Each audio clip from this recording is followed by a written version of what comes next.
muito. Então, como eu coloquei na descrição... Ô, Rodrigo, obrigada. Então, eu vou tentar ser logo bem breve, né, para começar o que eu vim transmitir. Essa live é daquela questão mesmo social, que eu voltei a praticar mesmo o lado social, quase puramente social, porque a política está em tudo, mas nesse caso aqui, eu venho trazer um fato que faz parte da minha vida, né? Eu trouxe aqui umas anotações, porque é um assunto muito complexo e mexe muito com o meu sentimental também.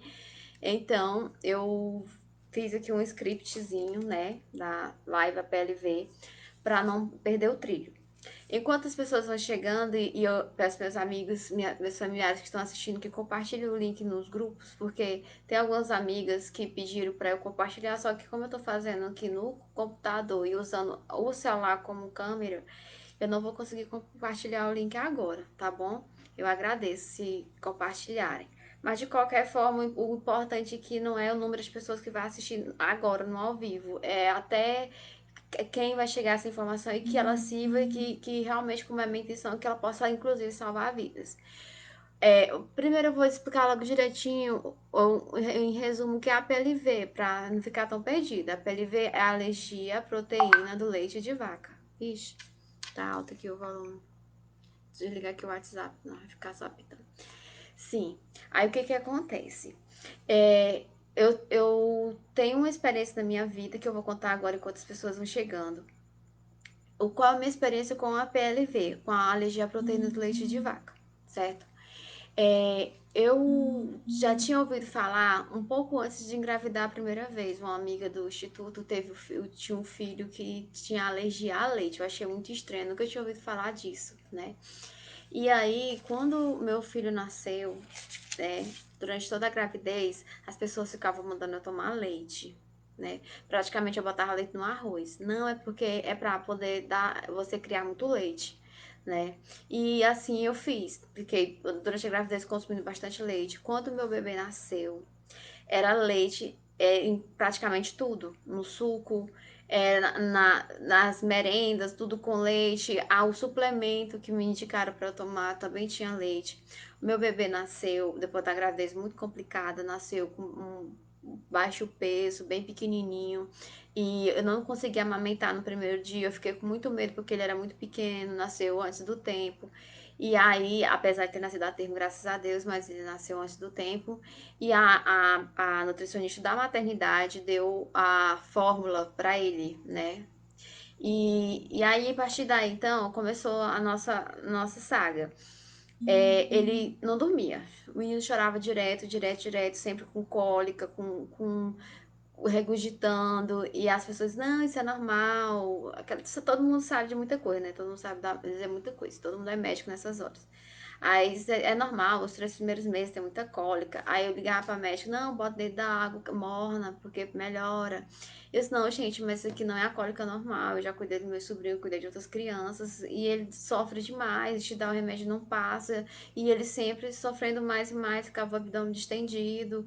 E toda vez que ele mamava, ele fazia o cocô imediatamente, chorava muito e regurgitava e não dormia, ele não dormia quase nem uma hora seguida e era chorando e sempre chorando e a gente vai dar leite, né? Eu já amamentava, mas ainda dava fórmula, porque eu achava que era fome e o leite não estava sendo suficiente, eu dava fórmula. E o menino sempre, sempre chorando, sempre, e eu dando mais leite, dando mais leite, dando mais leite. E isso foi um mês, né? Ele desse jeito. Aí eu nunca acreditei muito em rezadeira, assim. Eu acreditava um pouco, mas até na rezadeira eu levei. Eu pensei, não, isso é quebrante. Leva na rezadeira, eu levei na rezadeira. Mas não adiantou muito. E aí o menino, de tanta cólica, de tanta cólica, de tanto choro, ele ficou todo empolado, com o abdômen distendido. E aí a gente dando remédio de casa e cuidando, até que quando a gente foi trocar a fraldinha dele, eu percebi que o testículo dele tava estranho, tava escuro e grande. Aí eu mostrei pro meu marido, ele também achou estranho. Disse, não, vamos levar na UPA, né? Nessa época eu tava morando em São João dos Passos. Na minha gravidez, meu resguardo eu passei em São João dos Passos, morava ali na Travessa João de Deus. Aí a gente levou ele na UPA. O médico que atendeu a gente lá na UPA, ele não era pediatra e também não entendia de muita coisa, né? Existem profissionais e profissionais. Eu tive a infelicidade de pegar esse médico, que ele olhou e disse que podia ter sido um hematoma, que queria um líquido, ou podia ser uma hérnia. O hematoma o doutor não é, porque ele não levou partida nenhuma. Ele é um bebê de 1 mês e ninguém bateu nele e ele não caiu. Então não tem como ser. Ele, não, mas se for a hérnia, com o tempo, até os 2 anos, fecha sozinho. Aí passou uma prescrição de uma ultrassom para ele fazer a ultrassom no outro dia, né? E a gente foi embora com esse menino pra casa, chorando direto. E aí ele parou de soltar gases, parou de fazer cocô, não queria mais mamar. Na hora que mamar vomitar, a gente, desculpa, é porque mexe muito comigo aqui. E não queria mamar. A gente dormia no sofá, a gente tem um sofá em L. Aí meu marido ficava de um lado, eu ficava do outro, ele ficava no meio, que ele era pequenininho. E aí nessa noite eu sonhei que o menino tava vomitando e saindo vômito pelo nariz e tudo. E aí, quando eu tava sonhando, quando eu acordei, o menino tava lá, vomitando, saindo pelo nariz, pela boca, saindo verde, vômito verde. Isso já eram as 4 da manhã. Eu tava com medo de operar cesariano. Quando amanheceu o dia, eu liguei pra minha irmã, Eliane, vamos pra Floriano, vou levar o Henrique, porque ele não tá bem, tá vomitando verde, ele não faz mais cocô, não quer mamar, na hora que mama, vomita, aí, pá, fui, meu marido tá trabalhando, eu vim dirigindo pra Floriano, minha irmã com ele atrás. Pra não esticar muito a conversa, o que é que aconteceu? A hérnia encarcerou. Eu não sabia o que era a hérnia. Eu pensei que hérnia era um caroço, mas não é, é um buraco. É uma falha no tecido, né, do organismo. Fica uma falhazinha, um buraquinho. E o intestino dele enganchou nessa hérnia do testículo dele. E travou. E tava, isso chama encarcerada. E aí, o intestino dele tava necrosando.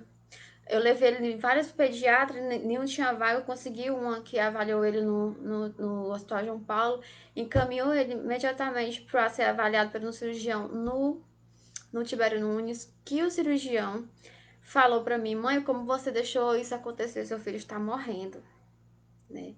Depois que a hernia carcera, você tem 48 horas para se fazer a cirurgia, senão a criança morre. Ele me disse isso a sangue frio. Eu levei meu filho para médicos, liguei para médicos, mas médico até para rezadeira, e ele disse: como é que você deixou isso acontecer? Isso, imagina como eu fiquei. Saber que meu filho estava morrendo e ainda levar a culpa por isso. Eu disse, doutor, o senhor é que me diga como foi que eu deixei isso acontecer. Se eu tô levando esse menino para médico, e médico mandando ele para casa dormir. E se você tá aqui hoje avaliando meu filho, é porque eu não ouvi o que o médico disse, né? Então ele foi para Teresina de ambulância. Eu fui nessa ambulância, meu marido foi comigo, veio, né? Encontrou. A gente foi. Só que esse médico Tibério desencarcerou a hérnia, né? Desenganchou o intestino dele da hérnia, do testículo, liberou o intestino dele. Quando a gente chegou em Teresina, ele já conseguiu fazer cocô, né? E mamou, não vomitou. Aí depois ele fez a cirurgia, era 2 hérnias, era bilateral. E aí mas ele continuou com as cólicas, continuou com os choros, eu fiquei com medo de romper os pontos, busquei uma gastropediatra. Quando a gente buscou a gastropediatra, imediatamente quando ela avaliou os sintomas, não é a PLV, né? E aí, o motivo dessa live. Muito importante, porque vocês viram que eu quase perco meu filho porque eu não sabia o que era isso. Então, por isso que eu digo, assistir essa live de hoje pode salvar vidas, porque se você vai ficar sabendo de todas as informações que eu vou passar, você pode identificar a alergia em uma criança e salvar a vida delas, porque a alergia em si não mata, mas as consequências dela sim pode matar. Então, meu primeiro momento aqui era isso, já falei. Eu vou falar para vocês agora quais são os sintomas da APLV, alergia à proteína do leite de vaca. É, as reações, na verdade, as reações são gastrointestinais, né? Que é a diarreia, com sangue, com ou não com sangue, o muco, a distensão abdominal, aquele meninozinho que fica com a barriga grande, cheio de gases, o golfo constante, na hora que ele mama, ele vomita, bota tudo para fora, né? Deixa eu ver pra não esquecer. A assadura no bumbum. Não é aquela assadura assim normal, aquela assadura grande, com uma camada grossa. E tem a fissura anal também, que o ânus da criança fica ferido, cortado, né? A acidez do cocô é tão grande que assa o canal da criança e cria fissura também, cortes, né? Tem algumas crianças que reagem com constipação, mas geralmente diarreia. Agora, eu vou dizer pra vocês, o que eu tô falando pra vocês aqui é minha experiência como mãe, eu não sou profissional na área, eu não sou gastropediatra. O que eu tô dizendo pra vocês é alguns sinais que vocês possam identificar, né, e suspeitar e levar a criança para um médico para o diagnóstico, né? E esses são os sintomas gastrointestinais da alergia. A alergia pode desencadear as alimentares, né? Os sintomas gastrointestinais, os respiratórios, né? Que é o chiado no peito, cansaço, obstrução nasal, né? E a criança às vezes tem um pouco de coriza, né? Que é o nariz escorrendo, que não é tão normal. Geralmente esses sintomas acontecem com o sintoma intestinal, né? Às vezes acontece. E tem a pior, que é o sistêmico, as reações sistêmicas, que a pessoa pode ter uma anafilaxia, né? Que é aquela pessoa que quando tem o contato com o produto, o alimento que ela tem alergia, incha o olho, incha a boca, incha os canais da respiração, para falar mais popularmente, a pessoa perde a respiração e ela pode ir a óbito em algumas horas, às vezes minutos, dependendo do tipo de reação. Então isso é muito sério, né?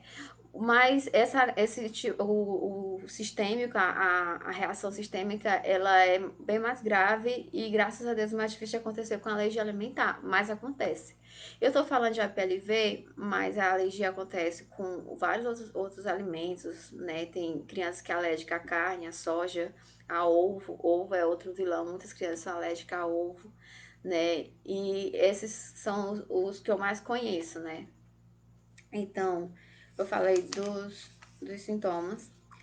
Aí eu vou dizer pra vocês, pelo amor de Deus, eu tô falando de APLV. Eu vou dizer pra vocês agora a diferença entre APLV e intolerância à lactose.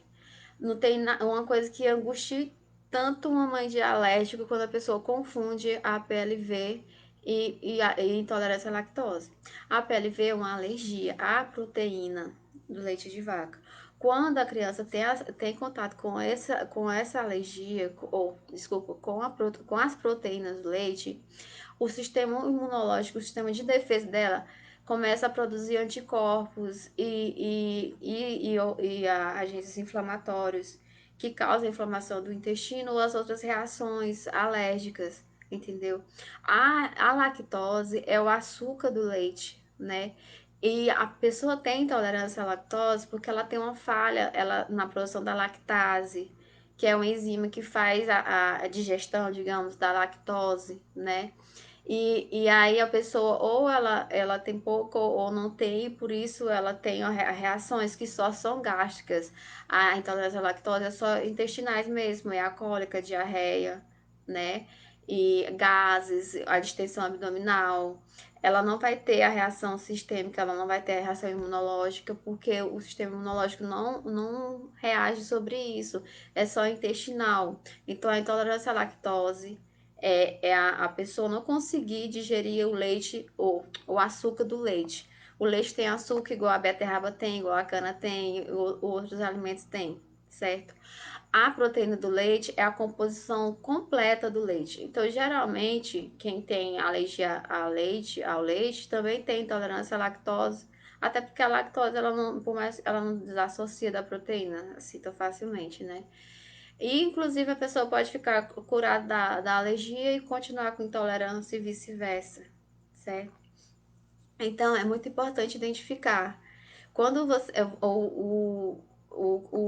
a diferença entre alergia à proteína do leite de vaca e intolerância à lactose, coisas bem diferentes. A alergia é bem mais grave e não tem remédio, né? A intolerância à lactose já tem opções para quem quiser conseguir ingerir, tem uma medicação que a pessoa toma antes de comer o produto com lactose e ela não tem reação, ou se tem é muito pouca.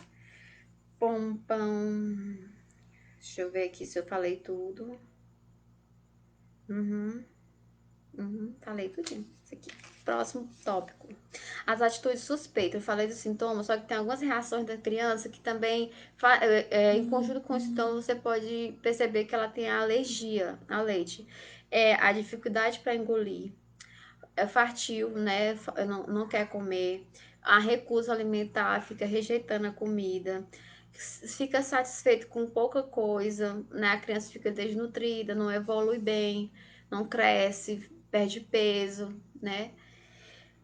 E principalmente as golfadas frequentes, na hora que ela mama, ela bota tudo pra fora. E chora, com certeza chora, porque dói, porque tem a cólica, e é muito ruim, né? Os exames para diagnosticar a PLV, eles não são precisos, como a maioria das alergias, e só é indicado quando a criança completa 1 ano. E geralmente quem é alérgico já nasce alérgico. E a alergia ao leite, ela é comum mais em bebês, criança até 3 anos. Já a intolerância à lactose, ela acontece mais em adultos e idosos. Então, é importante que você confirme o diagnóstico antes de 1 ano, porque senão teu filho já vai ter sofrido muito, pode desenvolver outras doenças por causa da alergia. Então, a forma mais eficaz de confirmar o diagnóstico da PLV é através da dieta de exclusão da proteína. Que aí é que vem o sacrifício, que é um verdadeiro sacrifício da mãe, fazer essa dieta da exclusão, porque é uma exclusão social, porque é muito difícil. Antes de ter essa pandemia, na época que eu estava fazendo a dieta pela primeira vez, eu associava muito a proteína, comparava como se fosse um vírus, porque você não vê onde está um liquidificador que você fez suco há meses atrás, se ficou uma proteína invisível, que a proteína é do tamanho de um vírus, mais ou menos, você não vê. Se ficou lá pregadinho lá na hélice do liquidificador, você fizer o suco, você consumir e dar mamar pro seu bebê, ele vai reagir, né? Então é uma coisa muito séria. Se a mãe for fazer a dieta, tem que levar à risca mesmo. E às vezes amanhã eu não tô consumindo leite, mas meu filho tá reagindo, não é? Mas porque existe sim, várias formas de contaminação, né, pela proteína. Ó, tem o leite in natura e tem os produtos que tem o leite in natura, tipo iogurte, né, queijo, que vai o leite cru, né? Que as reações são mais fortes. Você tira ali o leite, os derivados de leite, tudo que é feito com leite. Bolo, as coisas assadas, né? O bolo, o pão. Aí você vai na padaria, compra um pão. Ah, mas esse pão aqui não vai leite nem derivados. Mas se eles assam o pão que não tem leite na mesma grelha do pão que tem leite, ali vai ter uma contaminação cruzada. Os produtos industrializados, se a mãe for fazer a dieta de exclusão, pode esquecer, porque às vezes não tem sempre tem um alerta para alérgico nos produtos. Mãe de alérgico vive lendo rótulo, né? Tem lá a alerta de alérgico, se contém leite ou se pode conter, porque pode ter, eles usam maquinário para fazer os produtos com leite e sem leite usa o mesmo, então pode ter uma contaminação cruzada. Entendeu? Então é muito arriscado. Quando você é uma roleta russa, quando você consome um produto industrializado, você está arriscando uma contaminação. Então, o ideal mesmo é que você tenha utensílios exclusivos e você só consuma o que você produz e tudo natural, tudo coisas que você compra, né? Natural, o feijão natural, tudo para você produzir em casa, certo? Fazer em casa o bolo. Tem várias receitas que, olha, a dica para quem, se você conhece alguém que está fazendo a dieta, né? Ou se no futuro você for dar o conselho para alguém, os sites veganos. O veganismo veio para ajudar os alérgicos, né? Principalmente da PLV, porque eles têm muitas receitas que não vai nenhuma proteína animal, então tá puramente limpo. E aí tem várias opções de alimentos para fazer sem ter o leite de vaca, né? Não é tão gostoso não, mas dá para quebrar um galho, pra não morrer de fome. E aí, assim, né? Ó, coisas absurdas que tem, pode ter proteína do leite, orégano. Tu imagina que no orégano pode ter proteína do leite? Não, né? Macarrão instantâneo, o que mais? Aqueles amaciantes de carne. Então, né, por isso que você não pode nem comprar uma carne fora de casa. Não pode consumir nada fora de casa. Eu, uma vez em São Luís, fui comprar um suco. Procurei uma barraquinha que vendesse o suco feito na hora, na máquina de espremer laranja, para não correr o risco do lá liquidificador e ter contaminação. E o cara tava cortando a laranja com a faca melada de manteiga. Então ali já ia ter a contaminação, entendeu? E eu não imaginar de onde veio aquilo ali. Então, o alimento seguro é só o que você faz em casa. Então é muito difícil fazer a dieta. É difícil pra caramba, mas é a forma mais eficiente para o seu filho ficar curado antes que ele aprenda a pedir, porque aí fica mais difícil quando ele vê essas crianças comendo e ele pede, você não pode dar, explicar para uma criança de 1 ano e meio, 2 anos, porque ela não pode comer aquilo ali é uma missão praticamente impossível, né? E também alerta, medicamentos e cosméticos também pode ter proteína do leite. Então, todo remédio que você for dar para o seu filho, tem que ligar para o saque e perguntar se tem proteína do leite na composição, porque lá na composição, no rótulo, na bula, ele só coloca o nome científico. Então, você tem que ligar para o saque e perguntar se tem ou não a proteína do leite. Os cosméticos, principalmente os hidratantes. Gente, não fica pegando os bebês das pessoas, principalmente se for um bebê alérgico. O hidratante, a maioria é feito de leite de vaca, inclusive o nome é Milk, né? Ou tem um desenho da vaca mesmo. O sabonete, muitos produtos são feitos de leite, então se você passa no corpo, você pega o bebê bota a boca, ele vai reagir, entendeu? Então é muito complicado, tem que olhar até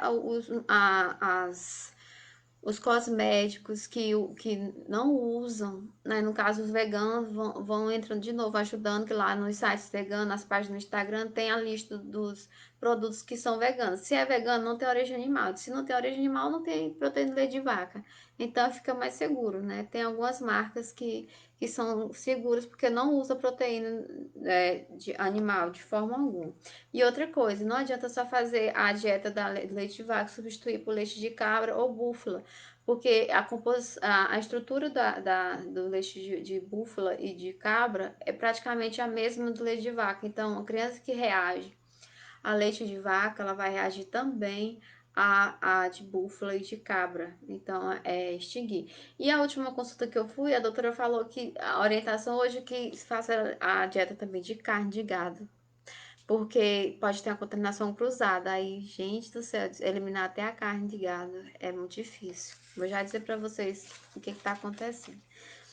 Pronto. Aí, sobre a PLV, eu já falei muita coisa. Eu vou deixar aqui, depois que eu terminar, eu vou botar nos comentários o link de um site que explica tudo isso que eu falei, bem explicadinho do que é a PLV e tudo mais. Quem tiver interesse, eu vou deixar meu WhatsApp também. Eu criei um grupo só para as mães aqui da região, que tem filho alérgico. E aí eu vou falar bem que agora para vocês do programa do leite, porque existem fórmulas especiais que a gente dá para criança para substituir o leite de vaca e o leite materno, caso a mãe não consiga fazer a dieta, né? Só que são muito caros. Por exemplo, o que o meu filho tomava e toma agora, o meu segundo filho, é em média R$ 250, uma lata do tamanho da lata do leite ninho. Existe o programa do leite, no caso, no governo do Maranhão, que é o meu estado, né? A pessoa tem que pegar fazer a consulta no PSF, pegar um encaminhamento para gastropediatra ou para o pediatra, para o pediatra encaminhar para gastro. O melhor hospital que você possa ir levar seu filho para consultar com a gastro, para participar do programa do leite, é o Juvencio Matos, porque ele é lá que recebe, né? Então, você recebe um laudo, leva para a Secretaria de Saúde do Estado, eles te dão um número de protocolo, um cartãozinho para você ficar recebendo a fórmula. E a quantidade de lados que você recebe vai de acordo com a quantidade de vezes que o teu filho mama, né, do tamanho dele, se ele ainda mama ou se não mama mais. Então, a gastropediatra vai definir isso e vai colocar a quantidade de lados que você vai receber por mês. O laudo, para quem mora longe como eu, geralmente vale 3 meses, né? Então, para a gente não ficar em todo mês, pode passar uma procuração para outra pessoa e receber. Em Teresina também tem o programa do leite, mas tem muitas cidades como São João dos Passos, Barão de Grajaú, Floriano, né, que são as cidades que eu interajo aqui, não tem. E o que que acontece? Em São João dos Passos, a pessoa pode participar pelo programa do governo do estado, né? Caso não seja possível, em qualquer uma dessas cidades você pode entrar como é, meu Deus do céu? Procurar o Ministério Público, entrar com ação para receber, porque essa fórmula ela é considerada remédio. A PLV é uma doença e a fórmula é um remédio que para cura da criança. Então é um direito garantido. Aí tem aquela questão também da renda. Eles não têm limite de renda. O programa é pelo SUS, né? O SUS não tem essa questão de para todos, né? É lógico, tem a consciência da pessoa, que se você pode comprar, você não vai lá tomar de quem não pode, né? Mas é muito difícil, a pessoa não tem que ser rica mesmo, porque eu mesmo, na época do Henrique, fui do vermelho para baixo, no meio pro fim, eu já estava recebendo doação do leite, porque a gente não conseguia mais comprar. Então, o programa do leite é muito importante. E eu vou falar para vocês agora, estamos com 28 minutos, mas para quem interessa o assunto, continua porque é muito importante, né? E para quem não interessa, compartilha. Para quem interessa, envia o link para alguém que está grávida, para alguém que tem criança em casa, que é importante. Eu tô fazendo isso hoje porque eu queria muito ter visto alguém falar dessa forma, com tanta clareza, porque nós não teríamos sofrido tanto e meu filho não tinha passado pelo que ele passou. Eu acho que não, né? Mas quem sabe se a gente não passou por isso exatamente para eu estar aqui hoje fazendo essa live e passar informação para outras pessoas. Outra coisa que eu quero falar para vocês é essa viagem para fora da cidade para conseguir o leite, ela é cara e muitas cidades nem tem gastro. Então o que acontece? Existe um programa do governo federal, foi lançado num decreto em 1999, decreto 55 de 1999, pela Secretaria não é secretaria, deixa eu ver, Secretaria de Assistência à Saúde, que criou o TFD, que é o tratamento fora de domicílio, é o queridinho dos políticos corruptos, porque eles conseguem para ti a consulta, a passagem, tudo. Ele diz, eu consegui, só que não foi ele, é um direito seu garantido, né? Que alguns políticos pedem teu documento, pede lá o encaminhamento e tudo, diz que vai arranjar a consulta para ti, vai arranjar a passagem e um dinheiro para você se manter. Só que na verdade ele não tá arranjando nada. Tá dando a entrada no TFD, que é um direito seu, que você fosse por conta própria, você ia receber da mesma forma, entendeu? Então, se você tem a gratidão aí por algum vereador, algum prefeito, algum político que em algum momento te deu passagem, que te deu dinheiro para uma viagem, conseguiu uma consulta para ti, descobre aí se não foi o TFD que ele usou. E aí ficou com um bônus dessa ação, que na verdade até crime né? Assim, não sei em qual grau de crime, mas eu já vi que é ilegal dentro das regras. Aí o TFD. Eu vou só passar um resumo bem rapidinho dos detalhes do TFD. O município tem um teto financeiro, ele recebe uma verba para ser investida no TFD, um montante, certo? E o atendimento que faz parte para a pessoa ir é só aqueles que não existem na cidade. Se na tua cidade tem ginecologista, você não pode usar o TFD para ir consultar com outro ginecologista em outra cidade. Não. É só para aquele serviço que não é oferecido pela atenção básica, que não tem no município. É média e alta complexidade, entendeu? Não pode ser qualquer tipo de atendimento também. Se o paciente for para consulta e ficar internado, o tempo que ele for internado, ele não recebe diário, pernoite, nada, né? E o acompanhante tem que vir embora. Se o acompanhante tiver que ficar, o acompanhante recebe um valor. Mas se o paciente não puder ficar acompanhado, vai ficar no hospital e ele deixa de receber o TFD. É, e só pode receber o TFD para distâncias a mais de 50 quilômetros, né? Tipo uma cidade, tipo São João do Espaço, Sucupira. Quem tá no Sucupira vai para São João do Espaço, não pode receber TFD, porque é próximo. Mas já se for para Floriano, pode, porque já é 100 quilômetros. O TFD é nacional. Por exemplo, quem está em São João do Espaço pode ir para São Paulo pelo TFD, se você tem um tratamento para fazer em São Paulo, mas só se for pelo SUS. Você não pode usar o TFD para ir para uma consulta particular, né, em outra cidade. tem que ser pelo SUS e a consulta ou a cirurgia, seja lá o que você for fazer, o atendimento que você for fazer tem que estar marcado, dia e hora marcado. Você tem que entregar o comprovante da marcação lá na hora de você dar entrada no TFD junto com os outros documentos. Deixa eu ver exatamente. E pode ser por avião, a distância mínima é de 200 milhas. E pode ser por fluvial também, por barco, né? Já naquela região norte é mais comum, por aqui não. Aí tem o início do processo tem que ter sido pelo médico do SUS, né? Ele faz a solicitação do TFD e ele também vai indicar se precisa ou não de acompanhante, né?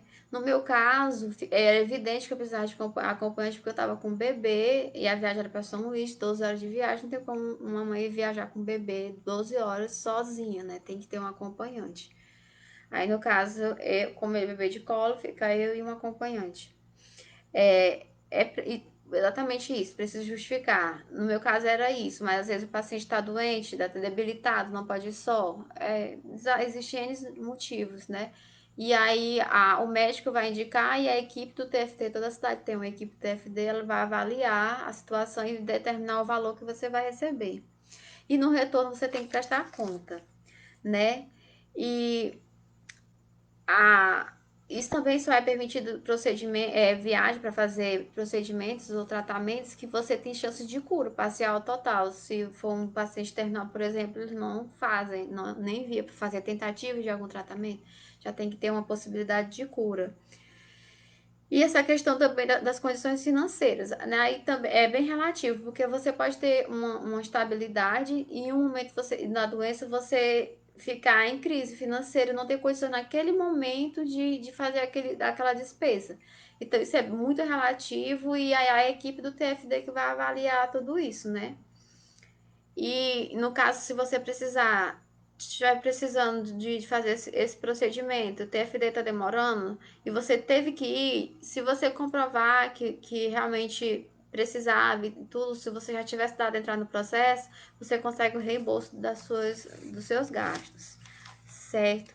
E com isso, eu encerro a minha live. Eu acho que eu já concluí tudo, né? E aí, estamos com meia hora. Eu espero que eu tenha ajudado, né? O que eu tenho para dizer para vocês hoje é que meu segundo filho também tem a PLV. Eu estou vivendo novamente essa experiência. Estou fazendo a dieta. Muito difícil porque comer para mim é mais do que alimentar, né? É uma terapia. Eu como por prazer, amo cozinhar. E a maioria das receitas leva produtos que têm proteína do leite. E quando o Henrique ficou curado, ele ficou curado com 1 ano e 1 mês, eu já tinha aprendido a fazer muita coisa, já entendia muito da alergia. As pessoas, Laura, faz comida para vender aqui na região, para as mães que têm filho alérgico, faz um blog, faz não sei o que sobre isso. Gente, eu só quero esquecer que a PLV existe. Eu não quero, eu vou comer tudo com leite, eu quero banhar na piscina de leite, né? E esqueci realmente de seguir em frente. Demorou um tempo para eu conseguir consumir coisa com leite, porque fica no subconsciente da gente. A gente vai comer e fica achando que não pode. E aí agora eu tive meu segundo filho, né, com muita esperança. Existe uma probabilidade de 25% do segundo filho ter também alergia. Eu tava me apegando nesse 75%. Só que com a experiência que eu tive bem no começo mesmo da, da, da vidinha dele, né? Já percebi os primeiros sintomas. E aí ele já foi confirmado, ele já tá no programa do leite e eu tô tentando fazer a dieta, não quero deixar de amamentar, que foi uma coisa que eu coloquei também aí na live, né? Amamentar ou parar. A primeira gastro que eu levei, ele já me aconselhou a parar, né? De amamentar, porque tá muito difícil para mim fazer a dieta, mas eu não consegui, assim. Eu lembro quando o Henrique, eu já tinha parado de mamar e ele adoeceu, teve uma infecção intestinal, né? Ele não comia nada, não bebia água, só bebia o leite e nem o leite ele não tava bebendo mais, não tava conseguindo pegar a veia dele desidratada. Eu fiquei tão desesperada que eu dei mamar pra ele sem ter leite no peito. tentando, né? É muito difícil. Quem, só a mãe entende, né? Quem conseguiu. Eu sei que tem pessoas que não conseguem amamentar, né? Super respeito. Cada um tem o seu corpo, sua anatomia, sua mente de uma forma diferente, né? Consegue lidar melhor, às vezes, com a interrupção da amamentação. Eu não consegui fazer isso, né? Ele já vai fazer 5 meses depois de amanhã, só mama. E aí eu não consegui, apesar de eu ter a fórmula aqui já o suficiente para ele se alimentar, né? Sem grandes perdas, mas eu não consegui. E esse é o dilema, amamentar ou não, porque quando você está fazendo a dieta, se você tem contato com a proteína do leite, ele começa a reagir, então você tem a sensação que foi você que adoeceu seu filho, né? E aí é muito difícil continuar, é difícil parar e a gente vive nesse conflito. Então, se você conhece alguma mãe que tá passando por isso, alguma grávida, pede, olha, quando você tiver um tempinho livre aí, assiste aquela live, pode ser útil. Até porque tudo que eu falei para vocês aqui não são só sintomas da alergia à proteína do leite de vaca. Pode ser também o sintoma das outras alergias alimentares, de soja, ovo, trigo, glúten, né? E então vai saber identificar melhor uma alergia alimentar. Se você ficou com alguma dúvida, pode mandar mensagem no WhatsApp que eu vou disponibilizar aqui pelo Facebook, né? A gente se ajuda. Existem outros grupos no WhatsApp também que a gente consegue, às vezes, trocar fórmula, consegue comprar mais barato. E é assim, tá bom?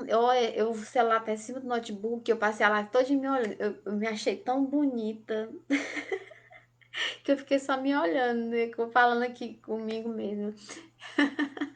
É só pra descontrair, gente. Um abraço para quem ficou até aqui e até a próxima.